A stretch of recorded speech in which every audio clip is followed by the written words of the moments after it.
ازيكم يا رجاله؟ عاملين ايه؟ النهارده هنتكلم عن كل انواع انظمه التدريب من اول العصر الذهبي لغايه يومنا هذا. اول نظام هنتكلم عنه النهارده هو البرو سبليت، وده يعد اقدم نوع نظام تدريبي. والنظام ده بيكون عباره عن انك بتلعب العضله مره واحده بس كل يوم. يعني مثلا بتلعب في يوم الكتف، في يوم الرجل، في يوم الشيست، وهكذا. وده يعد هو اقدم نوع نظام تدريب. وتاني نوع نظام معانا هو البوش بول ليج، وده من اكتر الانظمة المستخدمة في يومنا هذا.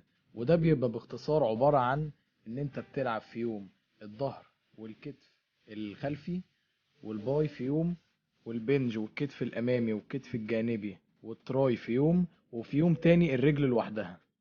والنظام ده بيبقى من اكتر الانظمة الفعالة عشان ده بيخليك متاح ليك ان انت ممكن تلعب العضلة مرتين في الاسبوع.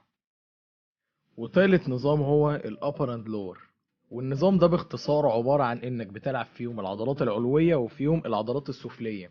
يعني ان انت بتقسم جسمك لتمرينتين، يوم بتلعب فيه الرجل لوحدها ويوم تاني بتلعب فيه بقية العضلات. والابر اند لور والبوش بول ليج ده من اكتر النظامين المستخدمين في يومنا هذا. ورابع نظام هو الفول بودي ورك اوت، وده عبارة عن انك بتلعب عضلات الجسم كلها في يوم واحد. والنظام ده ما بيحبسش ان انت لو انت بتتمرن 6 ايام في الاسبوع، ما يحبسش خالص ان انت تعمله. لان النظام ده بيحتاج ناس غالبا بيتمرنوا من 3 4 ايام في الاسبوع او معاهم وقت قليل. ولكن المشكلة ان هنا في مصر معظم الناس بيلعبوا الفول بودي ورك اوت اول لما يبتدوا تمرين. وده الاعتقاد بتاعنا، ولكن في الحقيقة ده نظام تدريبي اصلا. خامس نظام تمرين معانا النهارده هو الايس كريم فيتنس. والنظام ده عبارة عن انك بتلعب 5 تمارين في 5 مجاميع في 5 تكرارات. النظام ده من احدث الانظمة الفعالة الموجودة في يومنا هذا. سادس نظام معانا هو نظام المتعاكسات، ونظام المتعاكسات ده من اجدد انواع انظمة التدريب. ونظام المتعاكسات ده باختصار ان انت مثلا هتلعب يوم فيه بنج ويوم فيه ظهر، تلعبهم هما الاتنين في يوم واحد. وده بيبقى زي سوبر سيت كده، يعني تدخل مثلا تلعب تمرينة صدر بعديها على طول ظهر من غير راحة، وهكذا. وكتف خلفي وكتف امامي وهكذا. ونفس الفكرة، رجلين امامية ورجلين خلفية وهكذا.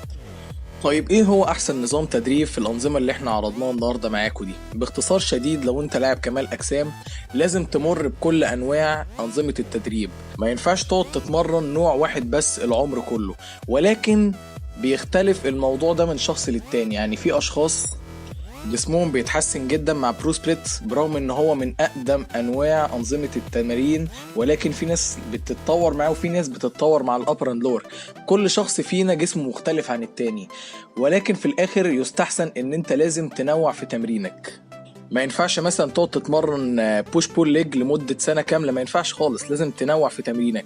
يعني تبقى سايكل، مثلا تخلص السايكل بتاعت بوش بول ليج تخش على ابر اند لور وهكذا. والبرو سبليت ده من اقدم انظمة التدريب، ولكن لغاية يومنا هذا في معظم الجيمات المصرية معظم الناس بتتمرنه، وهو اكتر نوع تدريب منتشر في يومنا هذا.